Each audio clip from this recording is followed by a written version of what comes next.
Bonjour à tous et bienvenue dans la pièce du fond. Aujourd'hui on va se plonger une nouvelle fois dans le monde merveilleux des films des super-héros des années 2000 qui ont anéanti tous les efforts de X-Men pour crédibiliser le genre. C'est tout un programme, n'est-ce pas ?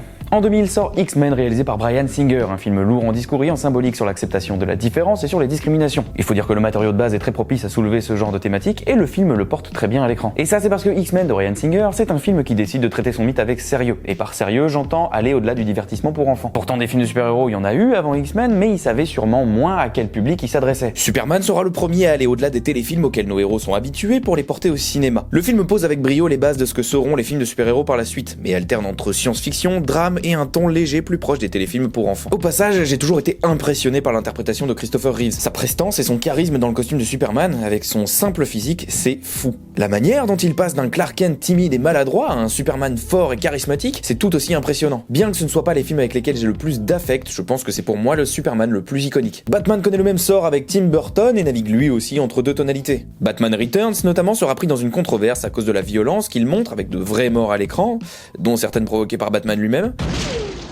mais orientant néanmoins sa stratégie commerciale pour les produits dérivés envers les jeunes enfants. It was very violent. It was a total attack against kids. The whole movie.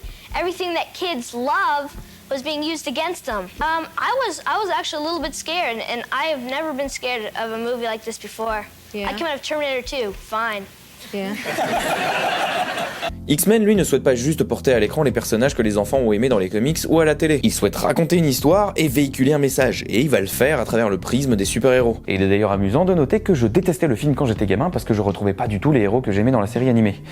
Le film était clairement pas pour moi. Ici on a un film de super-héros qui s'ouvre sur un camp de concentration nous introduisant au futur antagoniste arraché à ses parents en pleine déportation, ce qui sera la base de ses motivations et de sa méfiance envers les humains. Vous avez dit espoir et innocence ? Bryan Singer vous répond d'aller vous faire cuire le cul. En 2002 sort le Spider-Man de Sam Raimi dans un climat post-11 septembre qui imprègne le film dans ce qu'il nous montre, ou ne montre pas d'ailleurs, et donc là c'est pareil, c'est fait sérieusement et ça véhicule un message. Et donc encore une fois, je ne dis pas que X-Men et Spider-Man font mieux que Superman, Batman et tous leurs prédécesseurs, je dis qu'ils le font très différemment, en essayant de rendre le truc le plus crédible possible pour un public adulte et d'aller au-delà du simple divertissement pour enfants. Et surtout au-delà de ça, ils font résonner quelque chose chez tout le monde.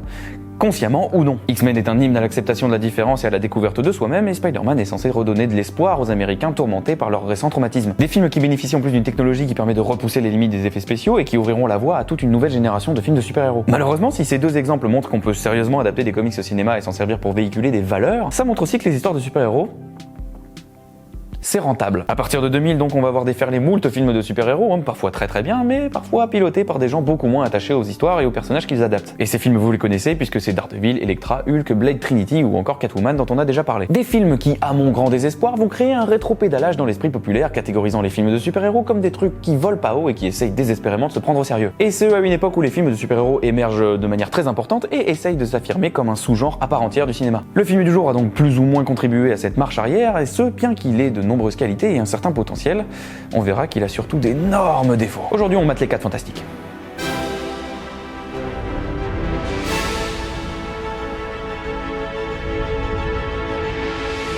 Sorti en 2005, soit la même année que des trucs très cool comme V pour Vendetta ou Batman Begins, et que des trucs moins cool comme Le Fils du Masque ou Doom, le film est réalisé par Tim Story, un mec qui en 2005 a réalisé pas mal de clips musicaux, une comédie avec Ice Cube et le remake américain de Taxi. Et avant qu'on attaque le film, est-ce que vous êtes abonné à cette chaîne ? C'est sûr ? Checkez-y donc pour voir le bouton en dessous là, allez-y, on prend 5 minutes si vous voulez. Le film s'ouvre sur un mec qui soude une statue en métal, ce qui a l'avantage de très rapidement caractériser l'ego et la démesure de notre futur antagoniste, mais qui est aussi un chouette foreshadowing quant au masque de Fatalis. Et profitez-en car c'est un des rares moments où le film va caractériser correctement le méchant. Nous découvrons Reed et Ben, deux copains qui ont un chouette projet mais absolument zéro thune. Ils viennent donc demander finances et matos à un ancien copain, Victor Van Doom. Ce qui sonne vraiment comme un nom de gentil, non ? En gros, l'idée derrière leur projet, c'est que la vie sur Terre existe grâce à une tempête cosmique et que cette tempête aura une V2, genre là, bientôt, là, c'est un sacré timing. Et donc, ils voudraient aller dans l'espace pour l'étudier parce que comme ça agit sur l'ADN, la tempête, elle pourrait guérir des maladies, tout ça, enfin... Ils présentent donc leur PowerPoint à un Victor Van Doom, tapis dans l'ombre, comme à peu près tous les gens qui essayent d'inspirer la confiance, et finalement, il accepte de financer le bordel en échange d'un pourcentage absolument abusé sur les bénéfices de la découverte. Débarque alors Suzanne, la directrice de recherche de Victor, qui est aussi l'ex de Reed, parce que déjà le monde est petit, et parce que non content d'avoir le nom de famille le plus dramatique de l'histoire des noms de famille et de narguer Reed sur sa récente banqueroute, il lui a aussi piqué sa copine. Susan Storm, ici interprétée par Jessica Alba, qui, vous le verrez, a été castée pour ses énormes talents d'actrice. Elle a deux bons gros talents d'actrice. Elle se joint donc à la mission et ajoute aussi son frère Johnny, un mec super cool qui pécho en faisant de la moto. Parce qu'il y a visiblement quelqu'un dans la prod du film pour qui être cool, c'est ça. Bon et blague à part, c'est assez rigolo de voir Chris Evans jouer le petit con prétentieux quand t'es habitué à le voir pendant des années en Steve Rogers. Durant la préparation de l'expédition, on nous présente vite fait le concept de détenus qui s'adaptent aux conditions de leur environnement grâce à une super technologie, je sais pas quoi, un truc comme ça, enfin bref, merci pour l'explication, on garde ça dans l'inventaire, ça pourrait servir plus tard, on sait jamais. Ben et Johnny, qui pourraient vendre des glaces en duo avec des noms pareils, voient naître entre eux une certaine rivalité étant tous les deux pilotes. Rivalité bien représentée par ce moment où Ben remonte la fermeture éclair de Johnny jusqu'en haut. Suzanne débarque et visiblement sa tenue à elle ne se referme pas jusqu'en haut, hein. C'est pas cool de lui avoir filé la seule tenue défectueuse. Maintenant que Suzanne est habillée, coiffée et maquillée comme jamais, on peut aller dans l'espace. Et c'est ce qu'ils font dès la scène d'après, on est à quelques minutes du début et ils sont déjà dans la station, hein. C'est la mission spatiale la plus rapidement préparée de l'histoire des fictions incluant des missions spatiales. Et comme ils ont 7 bonnes heures devant eux avant que la tempête ne se pointe, Victor séduit Suzanne en lui offrant le meilleur point de vue sur le fond vert et lui fait une demande en mariage gênante. Pendant que Ben est en vadrouille à l'extérieur, d'ailleurs techniquement c'est lui qui a le meilleur point de vue sur le fond vert, selon les règles du film, il a gagné la fille, Reed remarque une petite erreur de calcul, la tempête prévue dans 7 heures arrive en fait dans quelques... là quoi, elle est là, c'est ballot. Alors moi connement je me dis que dans le vide intersidéral de l'espace, une tempête géante qui serait à quelques minutes de t'atteindre, tu l'aperçois depuis un moment. Je veux dire, il me semble qu'on voit loin dans l'espace, la vue est dégagée quoi. Surtout si elle se déplace à cette vitesse. Mais bon, je suis pas un super scientifique qui planifie des missions spatiales tous les 2 jours, donc c'est peut-être moi. La tempête approche et il faut ramener Ben à l'intérieur. Victor suggère alors que peut-être, éventuellement, on pourrait l'abandonner et s'avère ainsi être un connard. Mais non. La tempête frappe la station ainsi que son équipage et transforme le film en clip des années 2000. En même temps, le film il date des années 2000, donc il a le droit, peut-être. Bon et partant de là, ça va être un petit peu chiant à raconter pour moi parce que le film saute d'un perso à l'autre. Après une ellipse donc, Ben découvre qu'à cause de l'accident, son apparence n'a pas changé.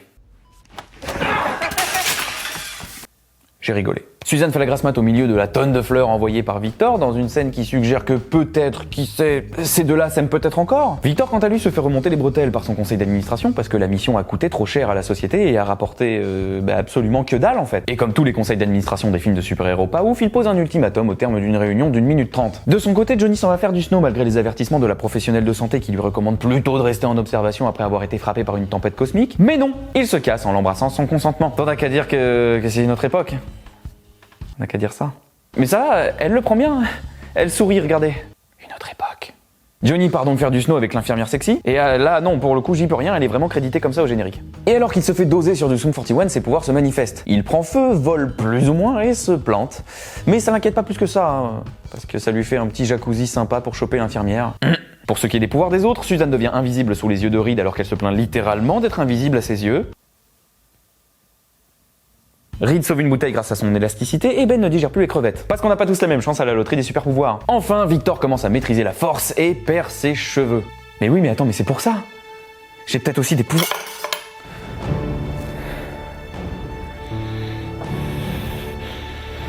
Non, c'est pas ça. C'est une bonne vieille calvasse.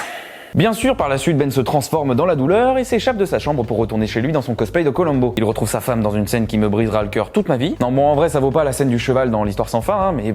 C'est un bébou, Ben, il est trop gentil, il mérite pas ça, quoi. Ce film ne m'a pas marqué pour grand chose, mais il y a dans mon cerveau un espace spécialement alloué à la haine que je porte au personnage de Debbie. Connasse! Le lendemain, et alors qu'il respecte la tradition super-héroïque de se mettre dans un endroit difficile d'accès lorsqu'il veut être seul, Ben sauve un mec d'une tentative de suicide. Bon, il le sauve en éclatant un camion, en causant un immense carambolage et tout plein de dégâts collatéraux, mais il le sauve. Et alors que ses potes passent là complètement au pif, parce que le monde il est vraiment petit, ils vont tenter de s'approcher du lieu de l'accident. Pour ce faire, Suzanne se rend invisible et se déshabille au milieu de la foule. Malheureusement, le manque de maîtrise de ses pouvoirs la rend visible en sous-vêtements aux yeux de tous. On a donc l'infiltration la plus pétée de l'univers puisque tout le monde l'a vu se rendre invisible et se déshabiller, donc ils sont censés faire le rapprochement quand ils se font bousculer par un truc invisible 2 secondes après. Mais surtout, pendant que Suzanne se fraye un chemin parmi les gens, les 2 autres font le tour. Ils se contentent de faire le tour d'un putain de camion pendant que l'autre doit passer nu au milieu de la foule. Bande de connard. Vous savez, ça commence à ressembler légèrement à un prétexte pour avoir mis Jessica Alba à poil. Hein. À cause d'une fuite de gaz et d'une bonbonne qui explose, c'est la panique sur le pont, mais heureusement, nos 4 héros coopèrent et sauvent tout le monde. Évidemment, il y a un quiproquo sur les flics qui veulent arrêter Ben, parce que j'imagine que la morale du film, c'est quand t'es moche, tu es coupable. Mais Ben est sauvé par l'opinion publique car tout le monde finit par l'applaudir. Sauf sa femme, qui passait par là aussi, décidément le monde il est vraiment petit, mais surtout qui lui rend son alliance en la posant simplement au sol, genre tu viendras la ramasser toi-même, connard, hein. Elle est juste là. Putain, elle prend même pas la peine de lui rendre en main propre, pas un mot, rien, Debbie, je te hais. Alors blague à part, ce film il a pas l'air d'apprécier les femmes, hein. Soit ce sont des connasses sans cœur, soit ce sont des nibards avec des jambes. Je veux dire, ce personnage là de Debbie, il est aussi raté que réussi. La scène est triste et marquante, ça permet de donner du relief à Ben mais aussi à sa relation avec Reed, et je trouve que c'est une qualité du film. Mais le fait de donner si peu de nuances à ce personnage, je trouve ça bizarre. Surtout quand on te l'a décrit dès le début comme une femme parfaite. Mais on y reviendra. Ben essaye donc de récupérer son alliance avec beaucoup de difficultés, et je serais pas étonné que cette scène ait inspiré une des meilleures scènes de Spider-Man 3. Et par la suite, on voit des images de JT filmées depuis un endroit où il n'y avait pas de caméra qui renomment nos potes les 4 Fantastiques. Et ça sonne bien. Reed explique alors le scénario aux journalistes. On n'est pas malade, d'accord ? On a juste été exposé à une tempête cosmique qui a modifié la structure de notre ADN dans des proportions qu'on ne comprend pas, mais c'est sans danger, ok ? Nouveau conseil d'administration pour Victor qui a des airs de James Franco, je trouve, et qui bien sûr se fait licencier devant tout le monde, bien qu'il ait lui-même fondé cette société. Et ce, au prix de tous les sacrifices. Les 4 Fantastiques rentrent au Baxter Building, le temps de récupérer le courrier de la part d'un caméo et de nous montrer que la morale du film, c'est que quand t'es gros, tu prends les escaliers. Seul. Et visiblement, on n'a pas la même manière d'être fauché, Richards et moi, hein, parce que il vit au sommet d'un super building en plein centre-ville avec portier et concierge, un super labo high-tech, salon, salle de bain et des chambres pour tout le monde. Qu'est-ce que j'aimerais être aussi fauché que lui. D'ailleurs, Reed a donné à Suzanne la seule chambre dans laquelle il y a un album souvenir avec des photos de leur couple. Enfin, je dis ça, j'en sais rien, hein, on voit qu'une seule chambre, peut-être qu'il y en a dans toutes les autres. Le mec est peut-être juste très chelou. Hein. Victor débarque et il est pas content. D'une part parce qu'il est ruiné et au chômage à cause de l'accident, d'autre part parce qu'il se rend compte que sa copine en a plus ou moins rien à foutre de sa gueule. Heureusement que c'est un gentil, parce qu'il y aurait de quoi capoter à ce moment-là. Maintenant que la coloc est en place, ils vont essayer de comprendre un peu plus les pouvoirs de chacun. Par exemple, Suzanne peut dévier la lumière pour se rendre invisible, elle ou d'autres objets. Enfin, si tu pouvais maîtriser tes émotions. Parce que vous savez comment c'est, les bonnes femmes. Hein. C'était une autre époque. On apprend aussi qu'ils se sont séparés parce que Reed a refusé de prendre un appart avec Suzanne. Donc il refuse une coloc avec Jessica Alba, et ça c'est censé être le mec le plus intelligent de la planète. Eh ben, Johnny lui peut atteindre la température d'une supernova, mais faut pas le faire parce que ce serait super dangereux, genre au point de brûler l'atmosphère elle-même. Ok, merci pour l'info, mais ça dans l'inventaire avec le reste, on sait jamais, ça pourrait servir plus tard. Pendant ce temps, Victor consulte et se rend compte qu'il se transforme petit à petit en être de métal. On a donc une scène où le méchant qui perd la tête bute un scientifique qui essayait juste d'être raisonnable, et ce film veut décidément me faire croire que je mate Spider-Man. Après une nouvelle scène qui n'est rien de plus qu'une nouvelle occasion de mettre Jessica Alba à poil, Reed ressort les tenues spatiales parce que la tempête a aussi modifié l'ADN des costumes, j'imagine, donc maintenant les costumes s'adaptent au pouvoir de chacun, bon ok, vous avez compris, l'inventaire, tout ça, blablabla. Puis il présente sa machine à résoudre les scénarios, qui est en fait une machine qui peut reproduire l'orage cosmique et rendre tout le monde normal sur le papier, donc faudra m'expliquer pourquoi ils se sont fait chier à aller dans l'espace s'ils peuvent le reproduire sur Terre, ce putain d'orage cosmique. Et honnêtement, c'est le moment où je commence à me dire qu'il se passe pas grand chose, hein. On a eu beaucoup d'expositions sur les costumes, sur les pouvoirs, sur qui va être gentil et qui sera méchant. On a pas mal vu Jessica Alba à poil, mais on a eu très peu d'action, hein. On n'a pas accompli grand chose jusque-là. Est-ce qu'on pourrait peut-être avoir une action super-héroïque, genre comme le truc du pont un peu ? C'est non. D'accord. Après un super montage musical qui montre des moments de vie dans la coloc, Victor découvre qu'il peut attirer les effets spéciaux en dehors des prises de courant. Ah mais voilà ! Il faut peut-être que je mette mes doigts dans la prise pour révéler mes pouvoirs. Il retrouve ensuite le chef du conseil d'administration pour compléter son bingo du bouffon vert et va ensuite s'emparer d'un gros missile thermoguidé. Parce que figurez-vous que son plan, c'est de... Vous l'aurez compris, on a là un autre gros défaut du film, Fatalis ne sert à rien. Il a pas de plan ou de réelle motivation en dehors d'une légère vengeance sur les 4 Fantastiques, mais ça reste assez léger. Pas d'ambition de dominer le monde avec ses incroyables pouvoirs ou de braquer des banques pour rembourser sa dette auprès de sa société. Un truc qui pourrait naturellement mener à une confrontation avec nos héros. Non. À ce stade, il a tué 2 personnes. Ça n'aura aucune incidence sur l'histoire. On n'en reparlera jamais, personne ne va jamais enquêter dessus, ni les autorités, ni les 4 Fantastiques. Et c'est dommage parce que ça aurait pu pousser protagonistes et antagonistes à naturellement interagir. Mais non. Ah mais place au direct, Johnny désobéit à Reed et il sort du Baxter Building. Donc on va peut-être enfin avoir un truc, une scène super-héros. Non, bien sûr, non. Johnny va faire de la moto au royaume du placement produit, il en profite pour faire le show et dévoiler le costume des 4 Fantastiques, sur lequel Reed a ajouté le logo. Donc le mec essaye de faire en sorte que tout le monde redevienne normal, mais il a quand même fait des costumes de super-héros au cas où quoi. Il a confiance en ses capacités le garçon, hein. Je te rappelle quand même que t'as promis de rendre à Ben son apparence normale. Auquel cas, et avec toute l'affection que j'ai pour lui, il ne serait plus un être fantastique. Vous seriez éventuellement 3 Fantastiques, mais comme t'as ajouté un logo en forme de 4, tu savais très bien que t'allais rien foutre en fait. Énervé par le comportement de Johnny, l'équipe le rejoint, et après une petite dispute, on a un échange où un perso qui vit sans réfléchir reproche à un autre de toujours réfléchir sans vivre. Oh. Tandis qu'un autre personnage qui souffre d'être invisible aux yeux de la seule personne à qui elle tient discute avec un personnage qui donnerait tout pour être invisible aux yeux du monde. Oh. Et attendez un peu, le film essaie de me faire réfléchir en donnant de la profondeur à ces personnages, arrêtez ça tout de suite. Après la dispute, Ben va boire un verre et subit sa vie plus ou moins comme d'habitude, mais trouve du réconfort auprès d'une non-voyante qui lit sa beauté en braille. Parce que vous le saviez, vous, qu'on ne voit bien qu'avec le cœur et que l'essentiel est invisible pour les yeux ?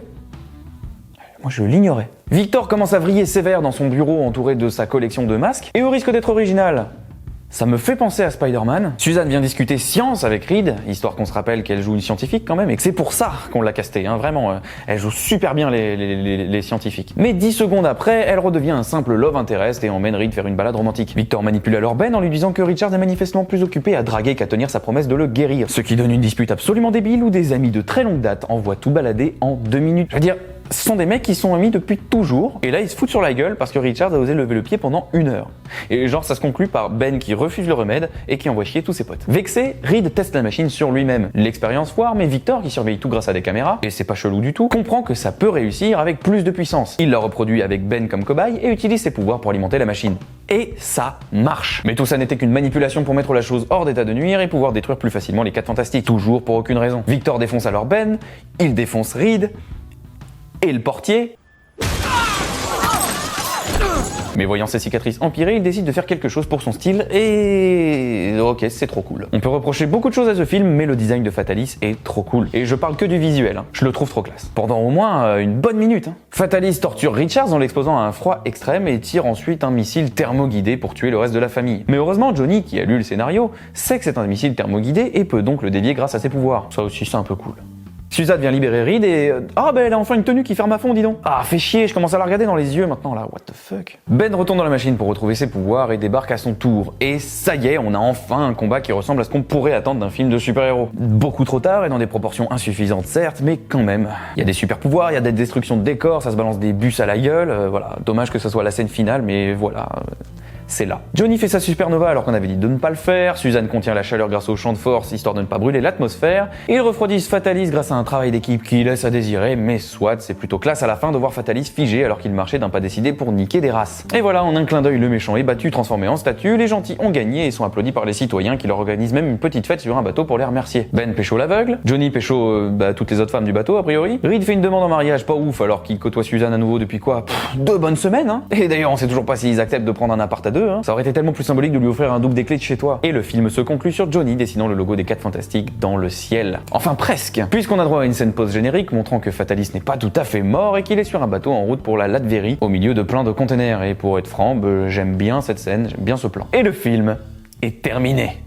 Vous savez, 2 sentiments contradictoires se sont confrontés quand j'ai revu ce film. J'en avais un souvenir pas terrible, et le revoir récemment a confirmé que ce souvenir ne sort pas de nulle part. Mais d'un côté, j'ai eu un sentiment de « ah, c'était pas si terrible ». Donc on va essayer de déterminer pourquoi. Alors une fois n'est pas coutume, je vais commencer parce que j'ai pas aimé, tout simplement parce que c'est ce qu'il y a de plus évident. Mais je vous promets qu'il y a du positif aussi après. Bon, déjà j'avais comme souvenir de ce film un truc assez chiant, hein, dont je sortais sans être sûr d'avoir vraiment vu une histoire se dérouler ou pas. Ce sentiment il est clairement là, hein, bien ancré, il se passe vraiment pas grand chose dans ce film. C'est beaucoup d'exposition, sur tout et sur rien. Et ça peut se comprendre dans la mesure où on a quand même 4 personnages à développer en plus de l'antagoniste. Et tout ça en 1h30 de film environ. Ça nécessite de l'exposition et des raccourcis, bien sûr, et ça peut expliquer par exemple leur non-réaction lors de la découverte de leur pouvoir, là où d'autres films s'attarderaient dessus. Ici on a juste un... tiens donc, voilà autre chose. Donc certes ça peut se comprendre, mais de manière générale, c'est trop d'exposition. Même pour des trucs pas très utiles, comme le fonctionnement des costumes modifiés par la tempête cosmique, là, je comprends l'intention, mais je pense qu'on aurait pu le faire passer autrement. Je pense qu'un personnage aurait pu s'en rendre compte lui-même par accident, par exemple. Pas sûr qu'on ait besoin d'autant d'explications là-dessus, pour le coup. Alors mieux, Suzanne est censée être une scientifique. Est-ce qu'elle aurait pas pu s'intéresser à un moyen qui, scientifiquement, lui permettrait de ne pas finir à poil à chaque fois qu'elle essaie de se rendre invisible? Et où on aurait une scène où elle se rend compte que les costumes permettent de faire ça. Oh, on aura l'occasion d'en reparler du personnage de Suzanne, vous inquiétez pas. Le truc de la supernova, c'est un petit peu pareil. J'ai rien contre les setup payoff, hein, vraiment, mais le feu, c'est chaud. Je maîtrise cette notion. J'ai pas besoin d'une scène d'exposition qui m'explique le tout pour comprendre que, à la fin, pour vaincre Fatalis, vous faites chaud, puis froid. Sauf si tu veux que Suzanne soit utile. Elle contient le feu de Johnny dans un champ de force parce que une scène t'a expliqué avant que ça pouvait être très dangereux. Donc j'ai rien contre les setup payoff, mais tout l'intérêt c'est que ce soit satisfaisant au moment du payoff.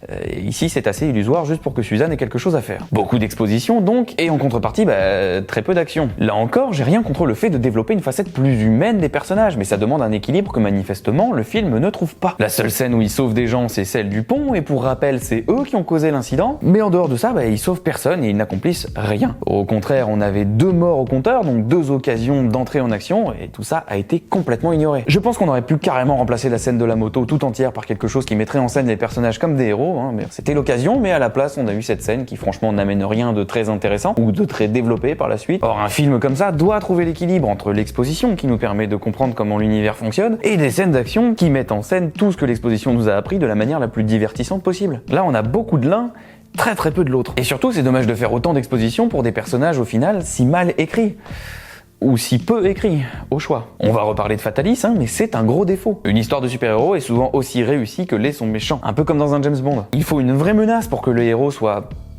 fantastique pour le coup. Là on a juste l'impression d'avoir un mec obsédé par le contrôle, qui vient de recevoir un immense pouvoir et qui a décidé de... rien en faire, voilà. Il n'a pas de plan ou d'ambition particulière. J'ai fait beaucoup de parallèles avec le bouffon vert pour la vanne dans la vidéo, mais quand le bouffon vert tue le conseil d'administration d'Oscorp pour se venger, ça a au moins le mérite de provoquer une rencontre entre Spider-Man et lui. Maintenant, ils savent mutuellement qu'ils ont un nouvel ennemi. Ici, ce que Fatalis fait n'a aucun impact sur l'histoire, ça n'a aucune raison d'exister si ce n'est pour nous montrer qu'il devient de plus en plus méchant. Enfin, je veux dire, voilà, ça c'était notre point de départ avec le perso. Merci pour cet incroyable développement, je pense qu'on avait saisi que c'était le méchant. Le méchant est anecdotique, donc toute l'histoire l'est plus ou moins. Et ça se voit bien à la fin où les habitants remercient les 4 fantastiques pour rien en fait, vu que Fatalis s'en est pris qu'à eux 4 à la base. Vous auriez juste pu aller régler vos comptes en allant faire un octogone au milieu du désert, ça aurait fait moins de dégâts collatéraux. Enfin, et pour parler des pires personnages de ce film, on va parler des femmes. Alors je passe sur l'infirmière sexy créditée en tant que telle, hein, et on a déjà parlé de Debbie. Encore une fois, si je comprends sa réaction, je ne comprends pas du tout le fait qu'on lui apporte aucune nuance. Si Debbie, cette femme adorable et parfaite que tout homme voudrait un jour épouser, se pose des questions, ce n'est pas montré. Tout ce qu'on voit, c'est une femme repoussée par l'homme qu'elle avait juré d'aimer, et qu'elle balaye de sa vie sans la moindre hésitation, sans lui adresser le moindre mot, sans jamais lui offrir ne serait-ce qu'une dernière conversation ou une chance de s'exprimer. Le problème, c'est que Debbie est un personnage de fiction, écrit en toute connaissance du message qu'il véhicule, et que ce manque de nuance enferme le personnage comme une connasse sans cœur, et pas comme une femme qui essaye de surmonter une épreuve de la vie et qui s'en trouve finalement incapable. Debbie, je te déteste. Mais s'il faut donner une palme du personnage féminin le plus raté, bien sûr, elle va à Suzanne. Alors autant Ben veut redevenir normal, Richards essaye d'aider son meilleur ami, Johnny kiffe sa vie et amène les autres à penser que profiter c'est ok, Suzanne souhaite exister aux yeux de Reed. C'est tout. En fait, Suzanne n'est définie que par les autres. Elle est le love interest de Richards et de Doom, ce qui les amène à être rivaux. Et elle sert aussi à manipuler Ben quand Victor lui dit que Richards est plus occupé à draguer qu'à bosser. Et en soi, générer du conflit, c'est très bien, ça nourrit le récit, mais de là à en faire l'intégralité de ce qui constitue un des personnages principaux, quand ce n'est pas pour faire briller les autres, évidemment, elle n'est là que pour être mise à poil, hein, je veux dire, la seule scène qui lui est dédiée où elle est seule, c'est celle dans la rue où une couverture de magazine sous-entend littéralement qu'elle bouffe à tous les râteliers, tout ça pour la déshabiller derrière. Et c'est pas comme si je découvrais que les films de super-héros de cette époque ont décidé qu'une femme, ça se filme avec le moins de fringues possible. C'est pas comme si je découvrais non plus que Jessica Alba était habituée à ce genre de rôle, mais c'est pas une raison en fait. C'est pas parce que tous les autres ont fait de la merde que c'est ok ici. J'ai l'impression de me revoir au collège quand j'avais 4/20 mais que je disais à mes parents oui mais Lucas il a eu 0. C'est un personnage central, bordel de merde. Donnez-lui de l'importance. Tu peux pas donner du relief et un arc aux 3 mecs et inscrire la meuf chez Poufsouffle, c'est pas possible. Le film il s'appelle Les 4 Fantastiques, hein.